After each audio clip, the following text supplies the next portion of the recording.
নাটোরের নলডাঙ্গায় স্বপ্নচাষ ক্ষুদ্র ব্যবসায়ী সমিতি লিমিটেডের উদ্যোগে বার্ষিক মৎস্য আহরণ কার্যক্রম শুরু হয়েছে। বৃহস্পতিবার বিকেলে এই কার্যক্রমের উদ্বোধন করা হয়।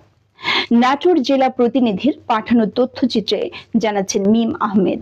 উপজেলার পশ্চিম মাধবনগরে স্বপ্নচাষ ক্ষুদ্র ব্যবসায়ী সমবায় সমিতি লিমিটেডের একটি পুকুর থেকে কাপ জাতীয় মাছ আহরণের মধ্য দিয়ে এই কর্মসূচির সূচনা করা হয়। এ সময় উপস্থিত ছিলেন স্বপ্নচাষ ক্ষুদ্র ব্যবসায়ী সমবায় সমিতি লিমিটেডের সভাপতি আতাউর রহমান, সাধারণ সম্পাদক মুর্শেদ রহমান ও অন্যান্য সদস্যবৃন্দ। চরমপন্থী সদস্যদের আত্মসমর্পণের পর তাদের পুনর্বাসনের লক্ষ্যে রাষ্ট্রীয় অনুদানে পরিচালিত স্বপ্ন চাষ ক্ষুদ্র ব্যবসায়ী সমবায় সমিতি লিমিটেডের সদস্যদের জীবনমান উন্নয়ন, সামাজিক মর্যাদা বৃদ্ধির লক্ষ্যই হল স্বপ্ন চাষ প্রকল্প।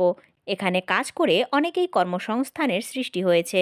জীবনমান উন্নয়নে সমিতির সদস্যরা সরকারের আরও সহযোগিতা কামনা করেন। কাজকর্ম করে আমরা জীবন যাপন কাটাই, করে অনেক লোক কর্ম করে খাই। আমরা 2019 সালে অন্ধকার জগৎ থেকে ফিরে এসে স্বাভাবিক জীবনে আসার জন্য পাবনায় স্যালেন্ডার করেছিলাম।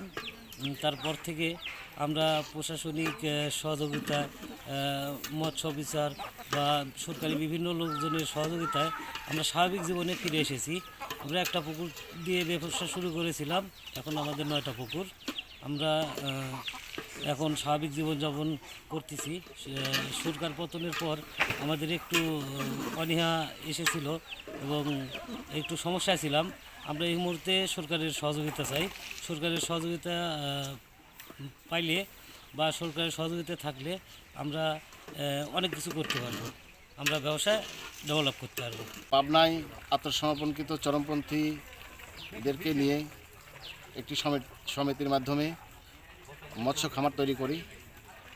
সাফল্যের সহিত দীর্ঘদিন এই মৎস্য খামারে মৎস্য চাষ করে এসেছি। রাষ্ট্রীয় সহযোগিতায় আমরা সার্বিক সহযোগিতা পেয়েছি, আমরা ভালোভাবে মাছ চাষ করতে পারছি এবং লাভবান হয়েছি। গত 5 তারিখে সরকার পতনের পর আমাদের খামারে ভাঙচুর ও মাছ লুট হয়ে যায়, যার কারণে অনেকটা ক্ষতির সম্মুখীন হয়েছি। আজকে আমাদের পুকুরে অবশিষ্ট যে মাছ ছিল সেই মাছ প্রশাসনের সহযোগিতায় মাছ ধরছি এবং মাছ বিক্রি করে আমরা আগামী পরিকল্পনা গ্রহণ করব এবং আগামীতে আমরা কীভাবে আমাদের ব্যবসা বাণিজ্য নিয়ে স্বাভাবিক জীবনযাপন করতে পারি এই বিষয়গুলো আমরা ভেবে দেখব।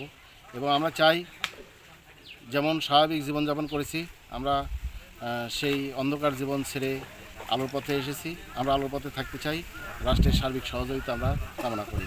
আমরা যেন স্বাভাবিক জীবন, আমাদের যারা সদস্য আছে সবাই যেন স্বাভাবিক জীবনযাপন করতে পারে এই বিষয় রাষ্ট্রের কাছে আমরা সার্বিক সহযোগিতা চাই। রাষ্ট্র যেন আমাদেরকে সার্বিক সহযোগিতা করে আমাদেরকে অন্ধকার জীবনে ফিরে যেতে আর বাধ্য না করে, আমরা যেন স্বাভাবিক জীবনযাপন করতে পারি।